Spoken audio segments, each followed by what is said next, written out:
আসসালামু আলাইকুম। ESP learning সেক্টরের মাধ্যমে আমরা একটা শিক্ষণীয় ভিডিও নিয়ে আসলাম। তো আমরা হচ্ছে এই প্লাগটা এখানে আমরা কনসোলের হেড খুলে প্লাগ মেরে দিচ্ছি। তো এখানে হচ্ছে কনসোলের আমরা হেড খুলে এখন দেখি যে এই অবস্থা।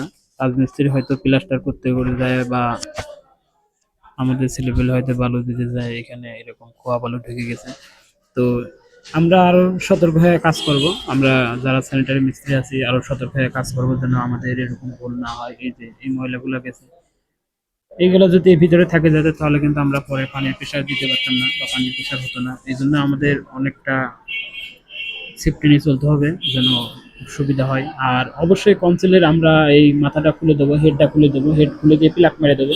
তাহলে হয়তো টাইলস আলাদেরও সুবিধা হয়, আবার ভাঙাও সম্ভাবনা থাকে না। এই যে একদম বালু দিয়ে একদম জাম করে দিয়েছে, তো এটা কারা বা কিভাবে করছে এটা খুব বলা মুশকিল। এই যে একদম বালু দিয়ে একদম বুক, আসলে মানুষ মানুষের ক্ষতি কিভাবে যে করে। তো আমরা সব সতর্ক থাকবো যেন আমাদের কনসিলে বা আমাদের 4 ইঞ্চি পাইপে বা আমাদের 1 ইঞ্চি 1.5 ইঞ্চি পাইপে যেন কোনো ময়লা কেউ যেন না দেয়। আমাদের সেফটি আমাদের নিয়ে অবশ্যই কাজ করতে হবে ইনশাআল্লাহ।